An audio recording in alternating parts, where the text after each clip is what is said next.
The police department said the protection racket investigations had stalled. No evidence of corruption, no traceable connections. What they didn't know was that the answer was leading neighborhood watch patrols every night, recognizing police corruption through the eyes of someone who had spent 2 decades investigating officers who betrayed their oath to protect and serve.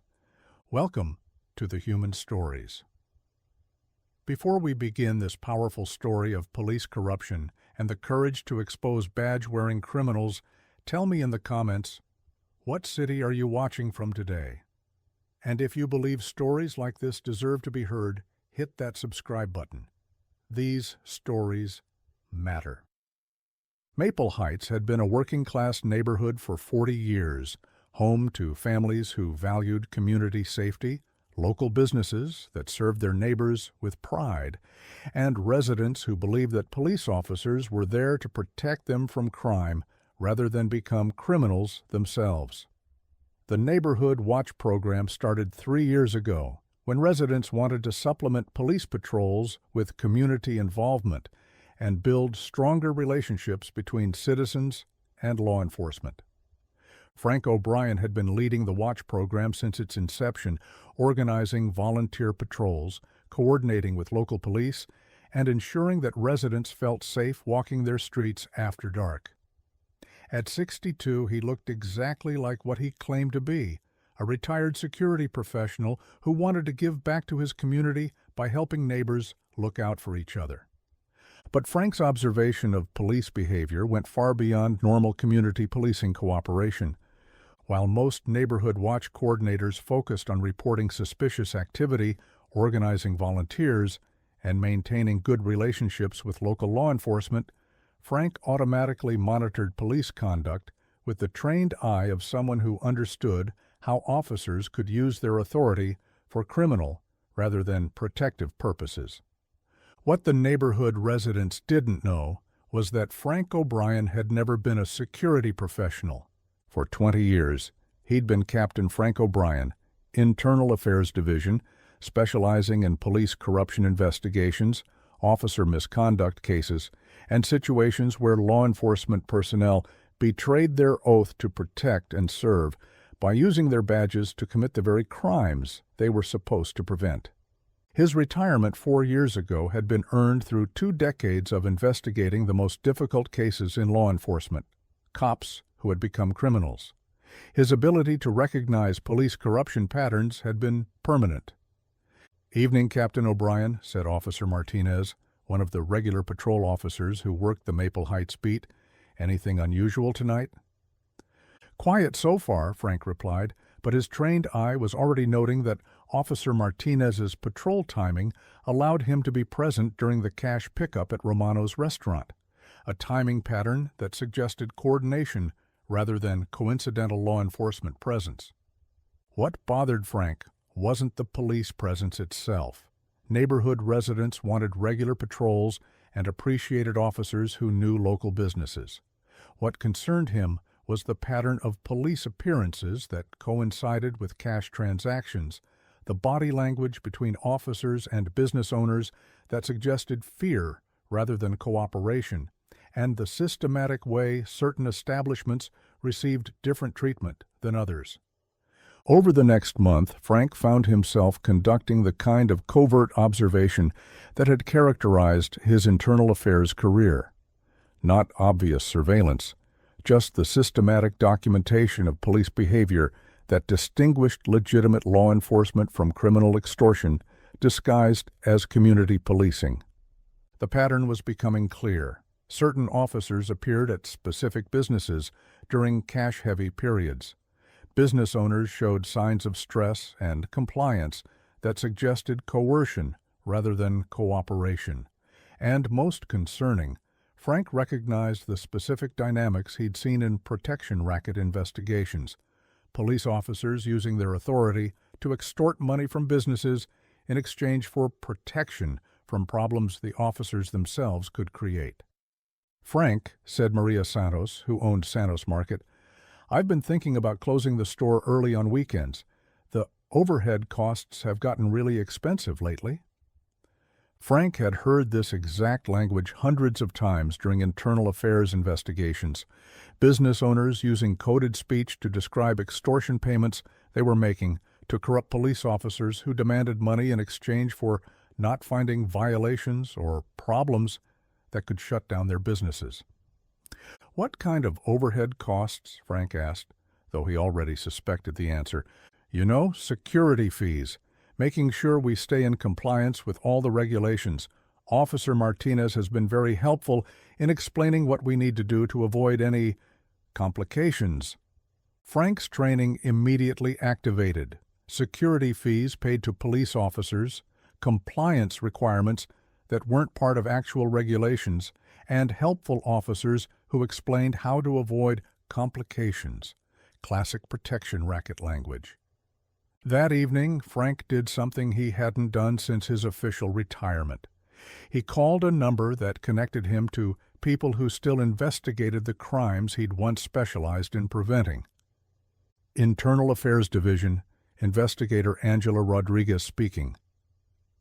"Angela, this is Frank O'Brien." There was a pause. "Frank, how's the neighborhood watch treating you?" "Educational," Frank said, sitting at his kitchen table with patrol logs and business observations that looked like normal community notes, but represented potential evidence of systematic police corruption. "Angela, I need to report suspected officer misconduct involving protection racket operations." Investigator Rodriguez had worked with Frank for 8 years before his retirement. She knew that when Frank O'Brien called about suspected officer misconduct, it meant police officers were using their badges to commit crimes that betrayed everything law enforcement was supposed to represent. "What are you seeing?"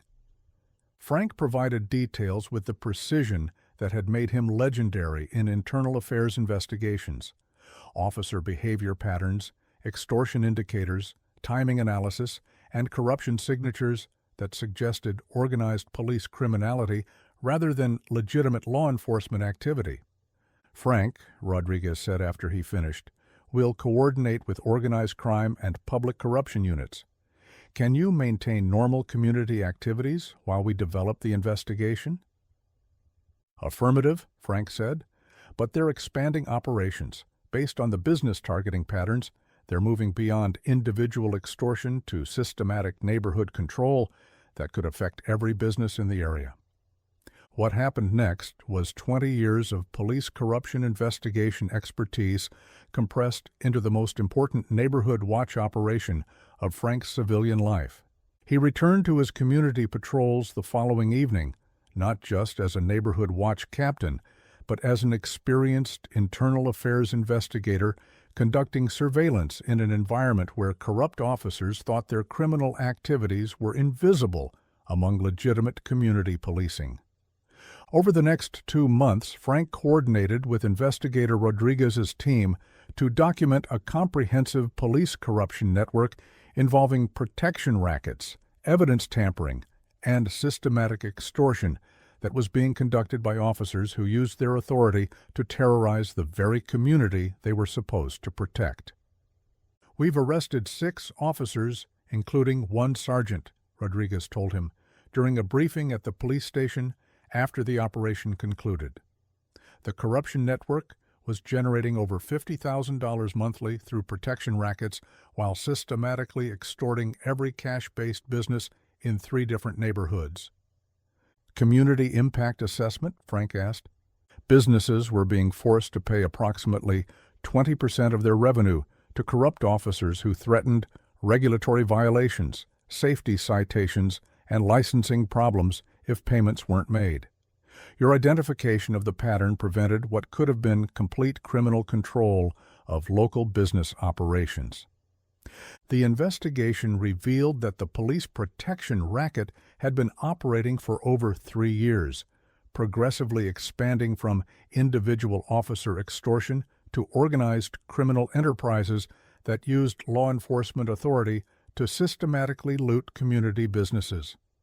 Local news covered the story as a major police corruption bust by internal affairs authorities, with no mention of the neighborhood watch captain who had recognized the corruption patterns, or the internal affairs veteran who had provided the expertise that exposed badge-wearing criminals. A few weeks later, the police department approached Frank about developing community oversight protocols for preventing future corruption. "Captain O'Brien," said Police Chief Patricia Williams, "we understand you have extensive experience in recognizing concerning officer behavior." Frank looked around the Maple Heights neighborhood, where families could again trust that police officers were there to protect them, business owners could operate without being extorted by corrupt cops, and residents could cooperate with law enforcement without fear of retaliation. "Some," he said simply.